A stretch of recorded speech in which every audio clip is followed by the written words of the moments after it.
Psalm 38. Ein Gesang von David als Gedächtnisstütze. Du mich nicht strafen in deiner Enttäuschung. Nimm mich nicht dran an deinem heiligen Zorn. Dein Pfeil hat mich getroffen und deine Hand packt. Nichts ist mehr gesund an mir wegen dir. Ich habe keinen Frieden mehr in den Knochen, weil ich versagt habe. Alles überschwemmt mich, alles liegt mir auf und will mich verdrücken. Es stinkt alles an mir wegen meiner Dümme. Ich bin verwundet bis ins Innerste. Ich bück mich vor Schande und schaue schon gar nicht mehr rauf. Es ist wie ein Brand in mir innen. Nichts ist mehr gesund und ganz und nichts ist mehr recht wie früher. Ich könnte nur noch brüllen vor Elend. Gottlob, es ist nichts verborgen vor dir. Du hörst mein Ächzen und Stöhnen. Es stürmt in mir inne. Das Herz klopft vor Angst. Und die Kraft wird mich auch schon verlassen. Es wird mir schwarz vor Augen.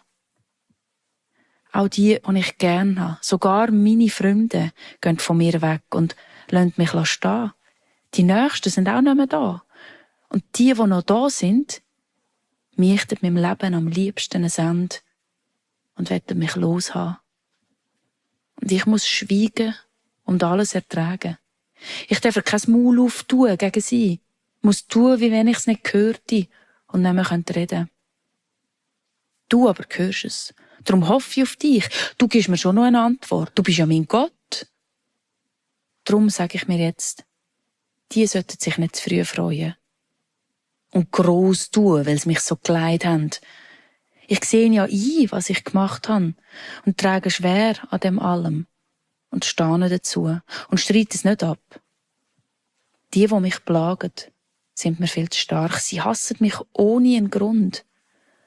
Da schau, wie's Gutes mit Bösem vergeltet, nur weil ich das Beste wollte für sie. Ach du, jetzt darfst mich du nicht verlassen. Bleib da, sonst bin ich verloren. Ich habe ja nur dich, der helfen kann. Nur du kannst mich retten.